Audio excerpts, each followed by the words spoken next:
Assalamualaikum warahmatullahi wabarakatuh. Perkenalkan, nama saya Vicky Nur Fajrina, NIM Padika 19558. Di sini saya akan membacakan jawaban ujian tengah semester Ilmu Kalam kelas A. Jawaban yang pertama yaitu, menurut pendapat saya, ilmu kalam bisa disebut pula teologi, yaitu ilmu tentang membahas ketuhanan serta berbagai masalah yang berkaitan dengan berdasarkan dalil-dalil yang meyakinkan. Pada masyarakat awam atau orang awam, sebaiknya kita memberikan pengetahuan tentang ilmu kalam kepada mereka. Akan tetapi mereka juga tidak diwajibkan untuk mengetahui ilmu kalam yang mendetail.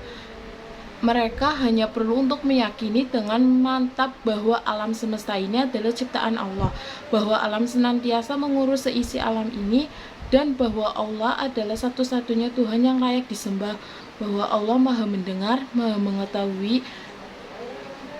Metode yang diterapkan secara paling mendasar dengan membaca Al-Quran dan dikaji secara sesama isi dalilnya, kemudian diamalkan secara intensif yang disajikan berdasarkan kemampuan daya pikir tiap individu yang ditopang dari berbagai referensi ilmiah yang objektif melalui proses tahapan-tahapan. Selanjutnya jawaban soal nomor 2.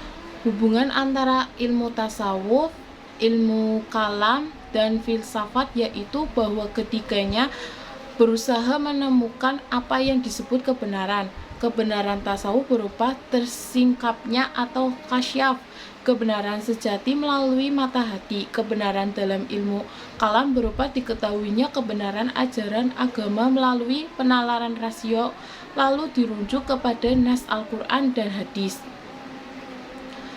Kebenaran dalam filsafat berupa kebenaran spekulatif tentang segala yang ada atau wujud. Maka ketiganya mendalami pencarian segala yang bersifat rahasia atau gaib, yang dianggap sebagai kebenaran terjauh di mana tidak semua orang dapat melakukannya. Selanjutnya, jawaban soal nomor 3.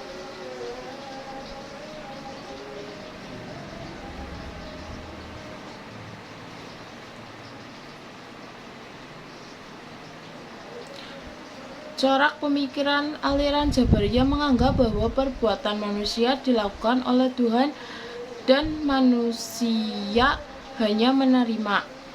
Aliran Jabariyah menempatkan akal pada porsi yang rendah karena semua tindakan dan ketentuan alam di bawah kekuasaan atau kehendak Tuhan, sehingga membuat pemikiran dalam segala aspek kehidupan tidak berkembang, bahkan terhenti. Doktrin Qadariyah pada dasarnya meyakinkan bahwa segala tingkah laku manusia dilakukan atas kehendak sendiri.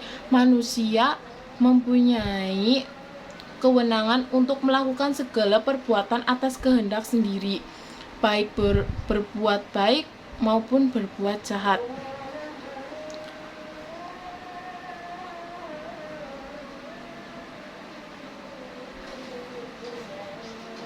Selanjutnya,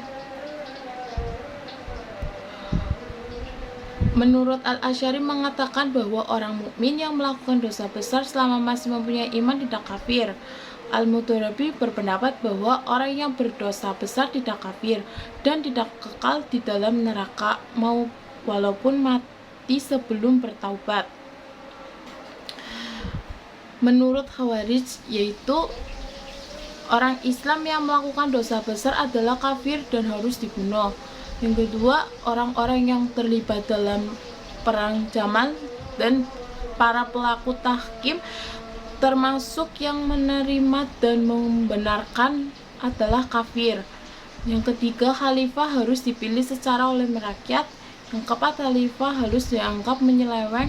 Yang kelima, khalifah tidak harus keturunan Arab.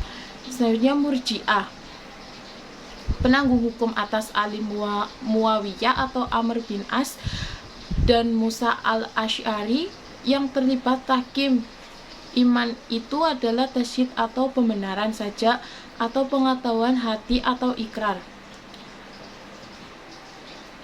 Yang kedua, amal tidak masuk dalam hakikat iman yang masuk dalam bagiannya. Yang ketiga, orang yang bermaksud dikatakan mukmin yang sempurna imannya. Yang keempat, manusia pencipta amalnya sendiri dan Allah tidak dapat melihatnya di akhirat nanti. Yang kelima, sesungguhnya imam atau khalifah itu boleh datang dari golongan mana saja walaupun bukan dari Quraisy. Yang keenam, iman adalah mengenal Allah secara mutlak dan bodoh kepada Allah adalah kufur kepadanya. Selanjutnya saya akan membacakan jawaban soal nomor 5. Jawaban soal nomor 4. Yang pertama yaitu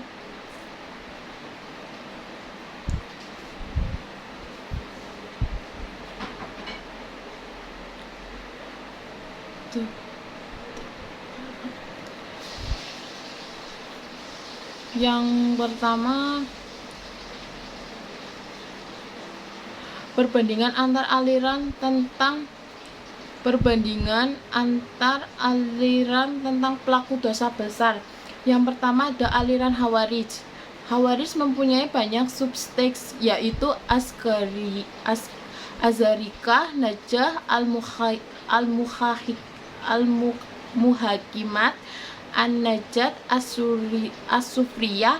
Semua pelaku dosa menurut subseks Khawarij kecuali Najdah adalah kafir dan akan disiksa di neraka selamanya. Yang kedua, aliran Murji'ah. Murji'ah terbagi atas 2 subseks, yaitu pertama, Murji'ah ekstrim.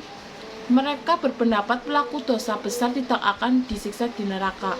Kemudian yang kedua yaitu Murji'ah moderat. Mereka berpendapat pelaku dosa besar tidaklah menjadi kafir. Meskipun mereka disiksa di neraka, ia tidak kekal di dalamnya. Yang ketiga, aliran Mu'tazilah. Menurut pendapat Mu'tazilah, setiap pelaku dosa besar mereka berada di posisi tengah antar mukmin dan kafir. Jika pelakunya meninggal dunia dan belum sempat bertobat, ia akan dimasukkan dalam neraka selama-lamanya. Yang keempat, aliran Asy'ariyah. Al-Asy'ari sebagai wakil Ahlus Sunnah tidak mengkafirkan orang-orang yang sujud ke Baitullah walaupun melakukan dosa besar seperti berzina dan mencuri. Yang kelima, aliran Maturidiyah. Aliran Maturidiyah baik Samarkand dan Bukhara sepakat menyatakan bahwa pelaku dosa besar masih tetap mukmin karena adanya keimanan dalam dirinya. Yang keenam, aliran Syiah Zaidiyah. Penganut Syiah Zaidiyah percaya bahwa orang yang melakukan dosa besar akan kekal di neraka jika ia belum tobat dengan tobatnya sesungguhnya. Perbandingan antar aliran tentang iman dan kufur. Yang pertama, menurut aliran Khawarij, iman dalam pandangan Khawarij tidak semata-mata percaya kepada Allah. Mengajarkan segala kewajiban perintah agama juga merupakan bagian dari keimanan. Semua perbuatan yang berbau religius, termasuk di dalamnya masalah kekuasaan, adalah bagian dari keimanan.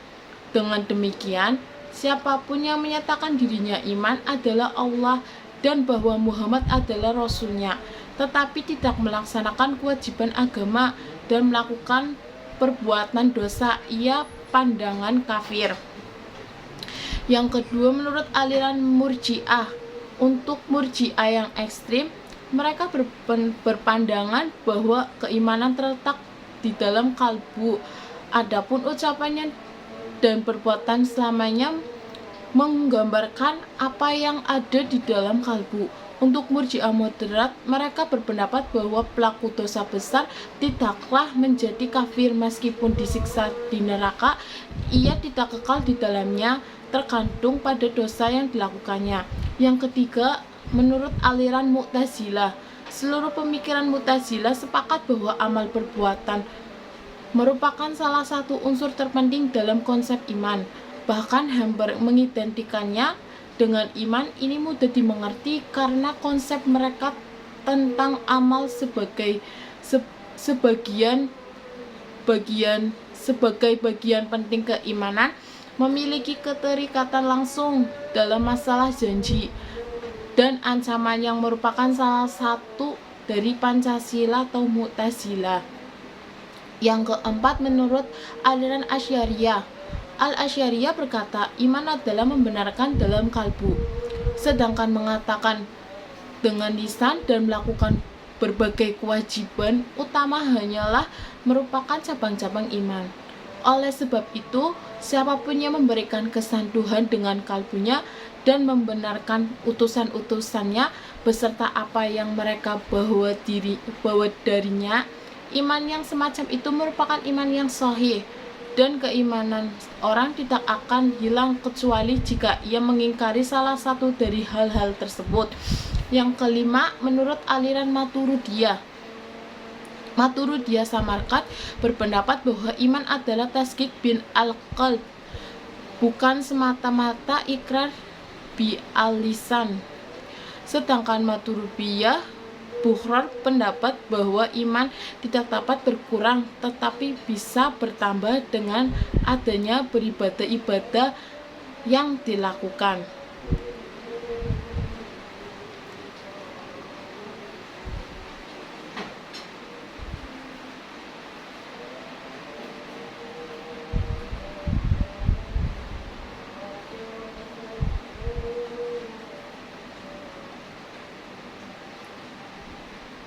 Berbanding antara aliran tentang perbuatan Tuhan dan perbuatan manusia. Yang pertama, perbuatan Tuhan. Kewajiban-kewajiban Tuhan terhadap manusia. Mu'tazilah berpendapat bahwa Tuhan mempunyai kewajiban-kewajiban terhadap manusia. Bagi kaum Asy'ariyah, paham Tuhan mempunyai kewajiban tidak dapat diterima, karena hal itu bertentangan dengan paham kekuasaan yang kehendak mutlak Tuhan yang mereka anut. Kaum Maturidiyah golongan Bukhara sepaham dengan kaum Asy'ariyah, sedangkan Maturidiyah Bukhara berpendapat menerima paham adanya kewajiban-kewajiban bagi Tuhan. Kedua, berbuat baik dan baik. Mu'tazilah berpendapat kewajiban Tuhan berbuat baik bahkan yang terbaik bagi manusia. Asy'ariyah berpendapat bahwa Tuhan tidak berkewajiban berbuat baik dan terbaik bagi manusia. Kaum Maturidiyah dengan kedua golongannya juga tidak sepaham dengan kaum Mu'tazilah dalam hal ini. Beban di luar kemampuan manusia. Mu'tazilah tidak dapat menerima paham bahwa Tuhan dapat memberikan kepada manusia beban yang tak dapat dipikul. Asy'ariyah dapat menerima paham pemberian beban yang di luar kemampuan manusia ini. Maturidiyah golongan Bukhara sependapat dengan kaum Asy'ariyah, sedangkan golongan Samarkand sependapat dengan Mu'tazilah. Pengiriman Rasul-Rasul. Bagi kaum Mu'tazilah, dengan kepercayaan mereka bahwa akal dapat mengetahui hal-hal tentang alam gaib, pengiriman Rasul-Rasul sebenarnya tidak begitu penting. Selanjutnya, janji dan ancaman. Mu'tazilah berpendapat bahwa janji dan ancaman merupakan salah satu lima dasar kepercayaan Asy'ariyah. Berpendapat bahwa Tuhan tidak mampu berkewajiban menepati janji dan menjalankan ancaman. Maturidiyah golongan Bukhara berpendapat tidak mungkin Tuhan melanggar janjinya untuk memberi upah kepada orang yang berbuat baik, tetapi sebaliknya bukan tidak mungkin Tuhan membatalkan ancaman untuk memberi hukuman terhadap orang jahat. Golongan Samarkand dalam hal ini mempunyai pendapat yang sama dengan Mu'tazilah. Selanjutnya, perbuatan manusia. Yang pertama, Jabariyah. Dalam persoalan tersebut memahami bahwa manusia tidak berkuasa dan berpendapat hanyalah Allah sejala memutuskan segala amal perbuatan manusia. Yang kedua, Qadariyah. Aliran Qadariyah memahami bahwa manusia itu bebas memilih perbuatannya. Yang ketiga, Mu'tazilah. Dalam persoalan ini aliran Mu'tazilah sependapat dengan aliran Qadariyah. Yang keempat, Asy'ariyah. aliran Asy'ariyah dalam persoalan ini dengan paham Jabariyah dari paham Mu'tazilah untuk menggambarkan pahamnya mengenai perbuatan manusia Asy'ari menggunakan teori Al-Kasab. Yang kelima, Maturidiyah. Ada perbedaan antara Maturidiyah Samarkand dan Maturidiyah Bukhara mengenal perbuatan manusia. Kelompok pertama lebih dekat dengan Mu'tazilah, sedangkan kelompok kedua lebih dekat dengan paham Asy'ariyah.